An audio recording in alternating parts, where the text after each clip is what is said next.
Hello class, I'm working out of section 2.5 in your Algebra 2 book, Special Functions and Piecewise Functions. Little bonus, these are actual problems you're assigned in your assignment this week.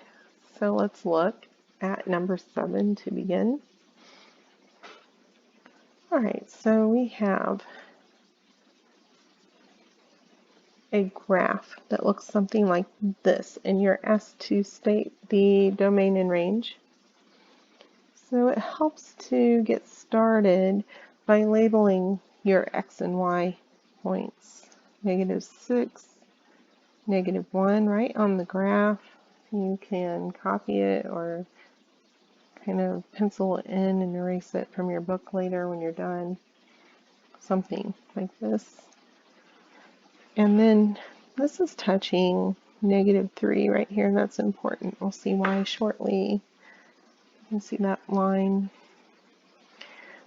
What you're looking for in domain and range is where the graph starts and stops and what is or is not included, which results in your inequality constraints for your domain and range. Remember, domain are all the x's and range are all the y's.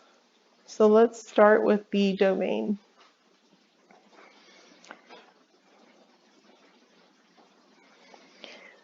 We're looking at everything on the x-axis for a domain. So we need to go across and see where the graph starts and stops.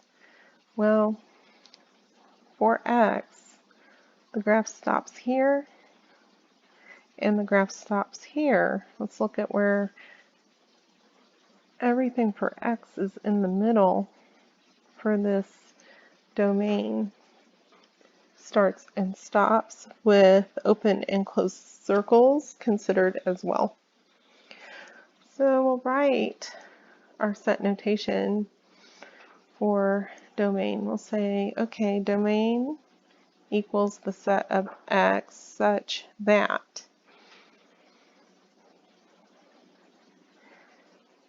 the point for x furthest to the left is -6, but it's an open circle -6. So we'll draw from that conclusion that -6 is not included in our domain from the visual on the graph, and not included in our inequality constraints either. We'll say, okay, -6 is our guide, and it is less than x, but does not include x, so no equals sign in our inequality there. And x goes all the way over to 2 and stops. There's no more graphing after 2 on the x-axis, but it includes 2 because it's a closed circle.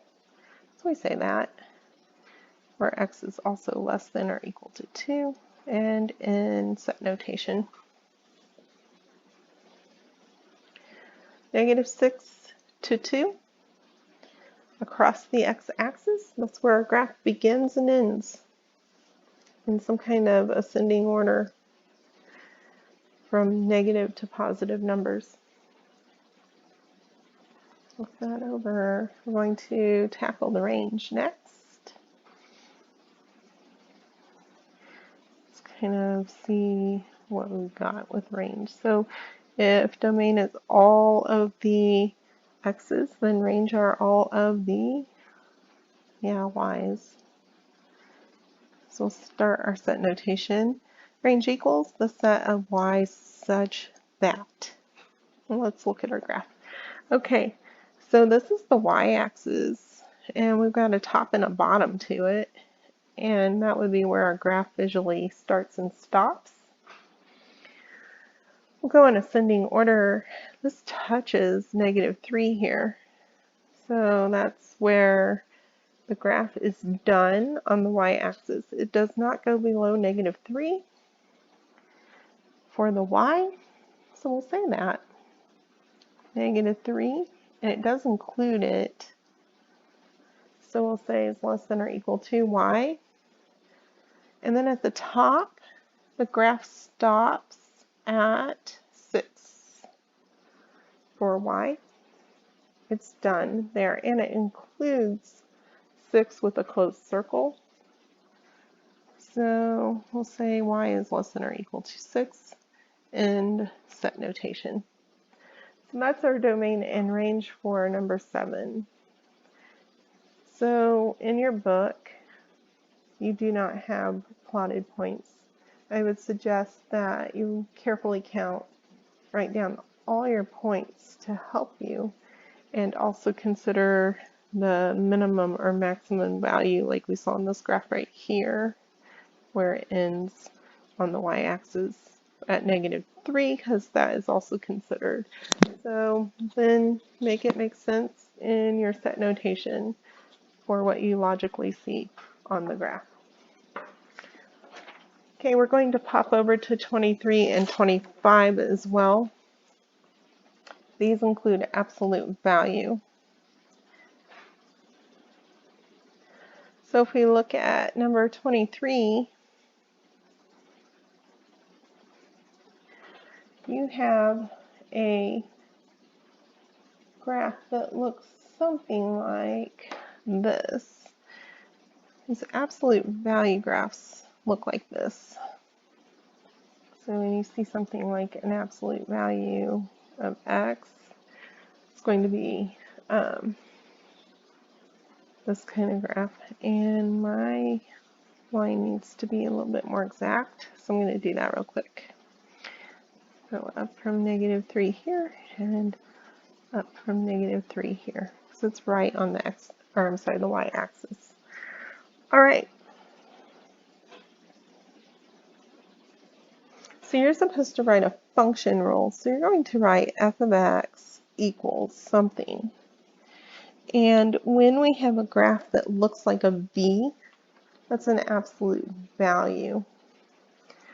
So it is on the y-axis. That means it's the absolute value of x. And then here, outside the absolute value symbol, it is -3, 1, 2, and that's supposed to be 3 right there. It shifts down 3 from the origin, and so that is outside the absolute value. When there's a -3, your graph shifts down, and that makes sense. And you put that f of x equals the absolute value of x minus 3 outside the absolute value. So that's what the function rule looks like for this graph. Now on 25, I wanted to go over both of these because something changes. So on 25, you're asked to write a function rule for this graph. It's also an absolute value, but it's a little bit different, and this is where we get kind of fuzzy in the thinking. We just have to know the rule. Inside the absolute value, there can be an x plus a whole number or an x minus a whole number, and it shifts the graph opposite what you would think because it's adding the opposite in the absolute value, so to speak. So you have to remember inside the absolute value, it's going to shift the graph opposite what you think. So here's our graph. What I mean by that, okay, again, we're going to look at what's going on here from the origin. So you're going to write a function, f of x equals some kind of absolute value, where x, okay, pay attention, we go over 1, 2, 3, that's going to matchy match, it's supposed to matchy match right there what I drew. It looks like we're going positive 3. Inside the absolute value symbol, you write -3. It's opposite what you think inside. So remember that little detail. Now, outside the absolute value, it shifts up from this point, 1, 2. It goes up. It is positive, and we say that. So it's normal. We say +2. So think that through. Practice that. Look back over 23 and how that's different from 25. 24 would be the opposite of what you would see here in the absolute value symbol. It's opposite what you think. So if we subtracted 3 and went what looked like a positive direction, see what you get for number 24 when it's going in opposite direction, but you're inside the absolute value and it's opposite what you think. So try number 24 based on what we talked about here for number 25 and see what you get. Also, there's no shift up or down, positive or negative, outside the absolute value on number 24, so you're just going to have a function rule of x inside the absolute value, and then see if you get a plus or a minus based on what we just discussed. So I hope that makes sense and this helps you out. I'll probably post another video of another problem separately from this one to help with another concept as well in graphing functions from the stated functions that you are given and stating their domain and range as well.